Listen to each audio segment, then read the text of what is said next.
Meus queridos irmãos e irmãs, como é bom estarmos aqui nesse 33º domingo do tempo comum, o penúltimo domingo do ano litúrgico. Sim, domingo que vem será a grande festa de Cristo Rei do Universo e assim encerraremos esse ano litúrgico. Que coisa bonita! E hoje nós vamos começar refletindo versículo por versículo do Evangelho de Lucas, seguindo a indicação do nosso querido biblista italiano, Frei Alberto Maggi. O tema desta liturgia dominical é: com a nossa perseverança, salvaremos a nossa vida. Com a nossa perseverança, salvaremos a nossa vida.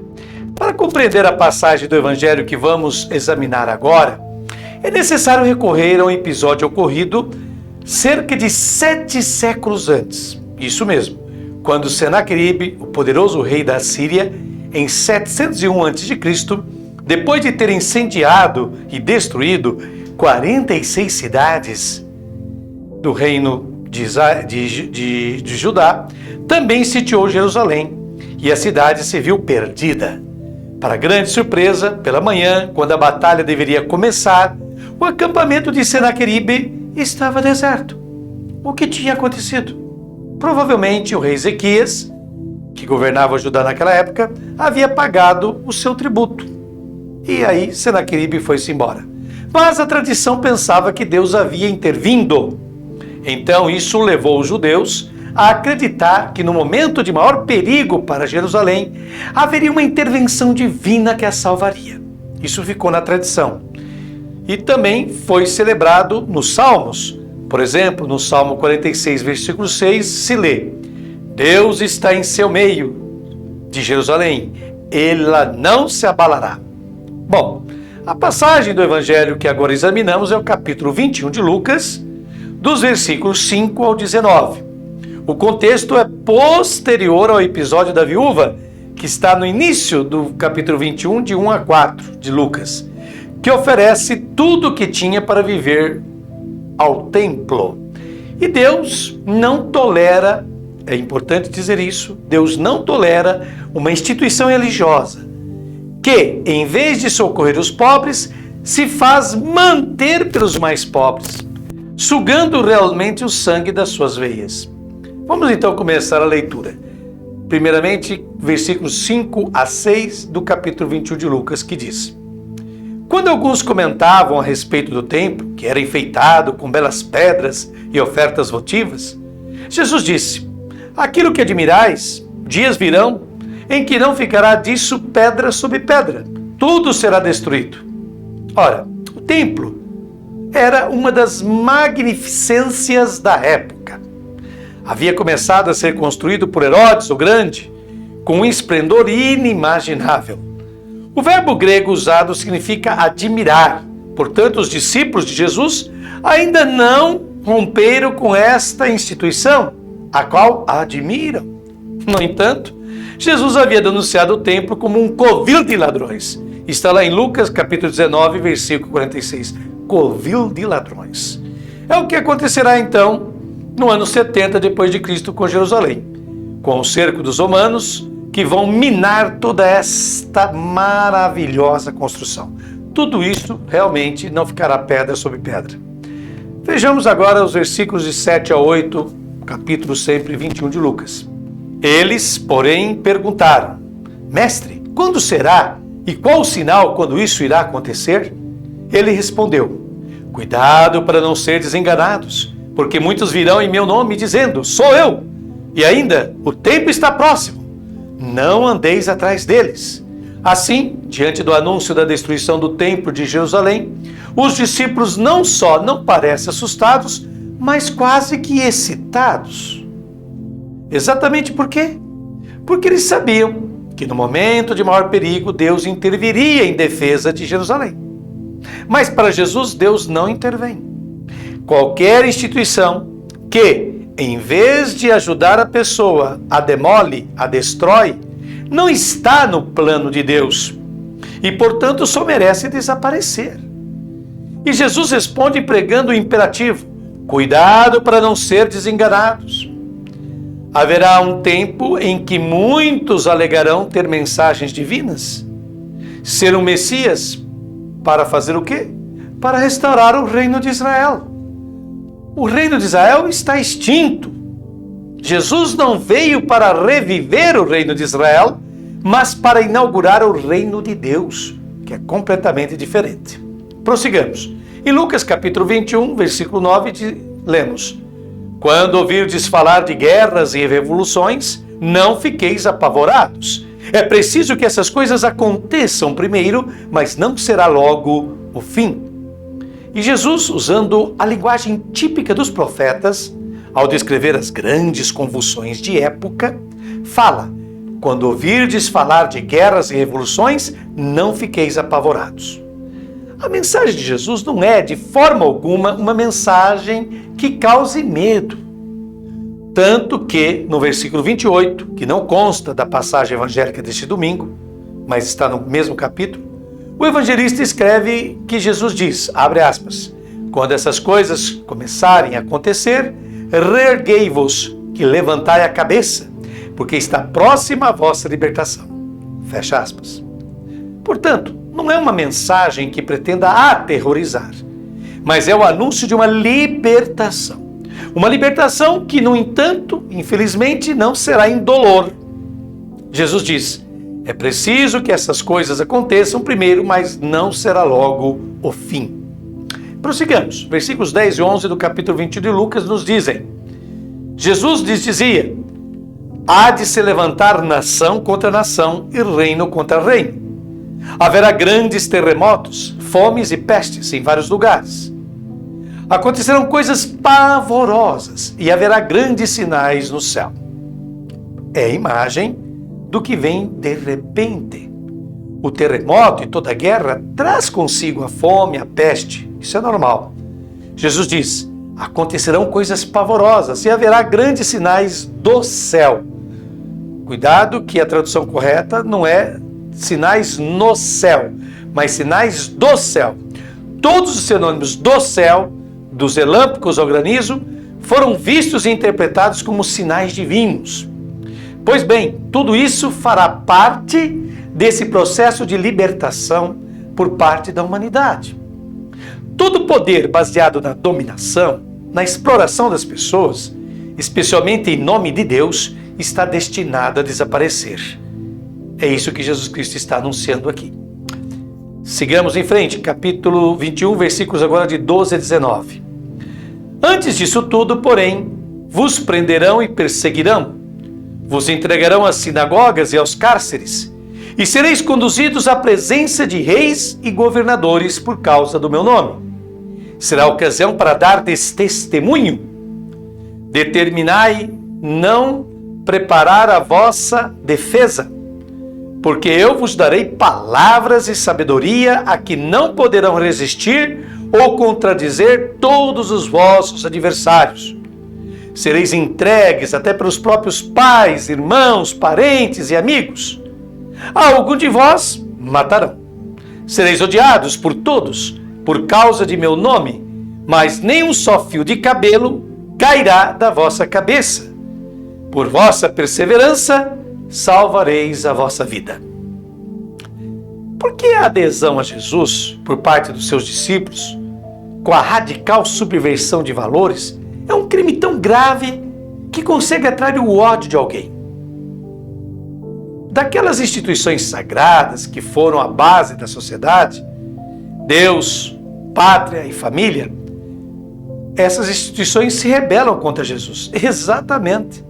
Pois bem, Jesus denuncia que estes que eram considerados valores sagrados, Deus, pátria, família, são na realidade poderes diabólicos, porque são contrários e inimigos do plano do Criador para a humanidade. E aqui está Jesus que diz, vos entregarão às sinagogas, portanto, a religião perseguirá a palavra de Jesus, os seguidores de Jesus. Vos entregarão aos cárceres e sereis conduzidos à presença de reis e governadores, isto é, as nações, a pátria, o governo também perseguirão os discípulos de Jesus. Mas Jesus chega a dizer, sereis entregues até mesmo pelos próprios pais, irmãos, parentes e amigos. Alguns de vós matarão, sereis odiados por todos por causa de meu nome. O que isso significa? Ora, Deus, pátria e família são os três âmbitos onde o poder absoluto é exercido. O poder de Deus através da instituição religiosa, que muitas vezes se arroga no poder de falar em nome de Deus. O poder do rei ou governante se encarna na pátria. E também na família, onde o homem, o macho, era o senhor absoluto dos membros da família, da esposa aos filhos. Pois bem, Jesus veio para denunciar esses valores que não são sagrados, mas são satânicos, e os substituiu. Em vez de Deus, Jesus falará de Pai.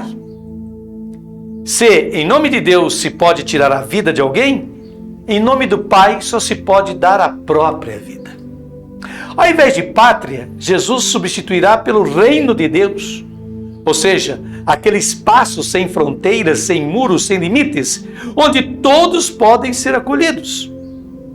E mesmo a família será substituída por Jesus por uma comunidade de ideais, não mais ligada pelo valor do sangue, mas pelo próprio ideal do amor.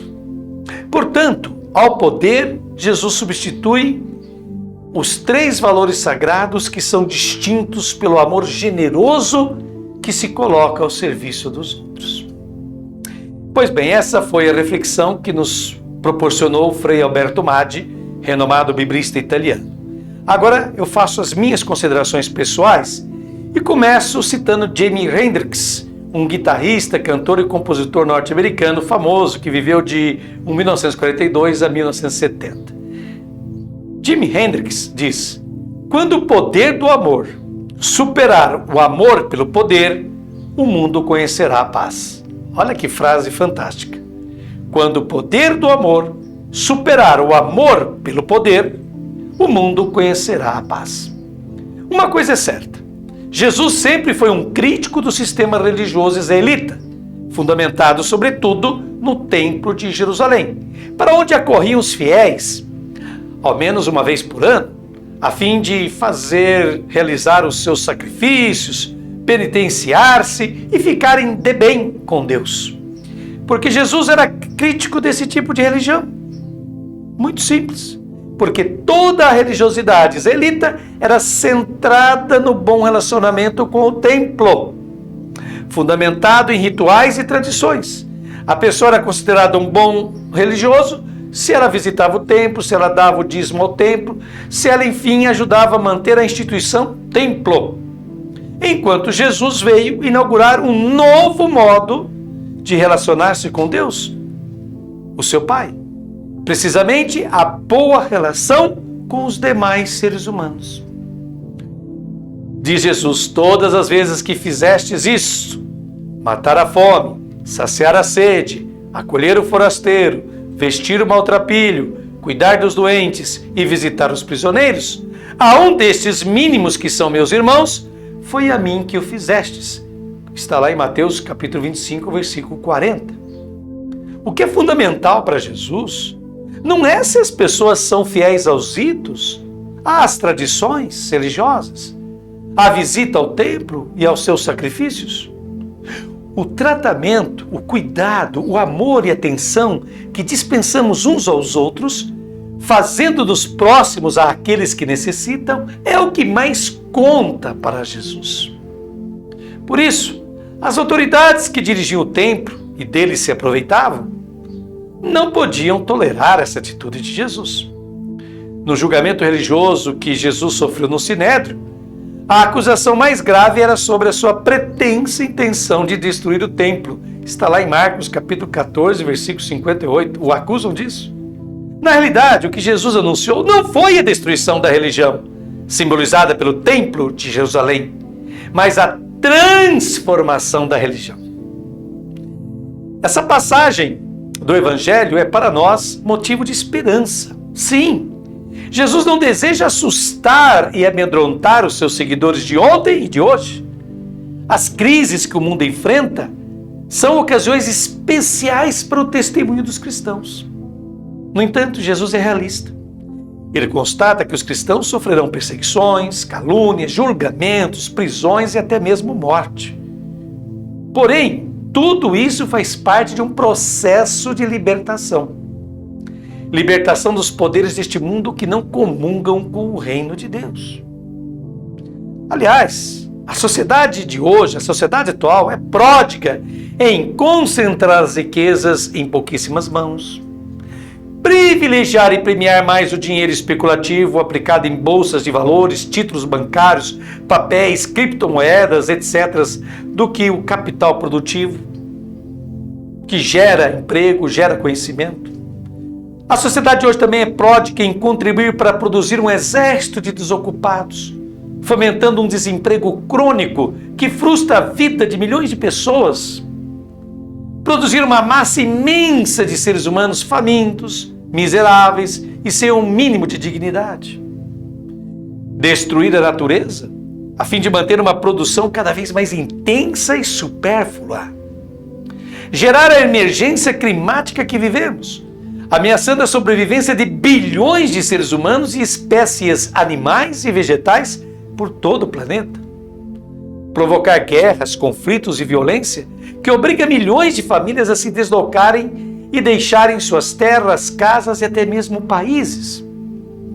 A sociedade atual também é pródiga em alienar as pessoas, estimulando o consumo de álcool, drogas, jogos eletrônicos, fumo e tudo aquilo que vicia e serve para distrair a mente daquelas pessoas deprimidas pela vida que levam.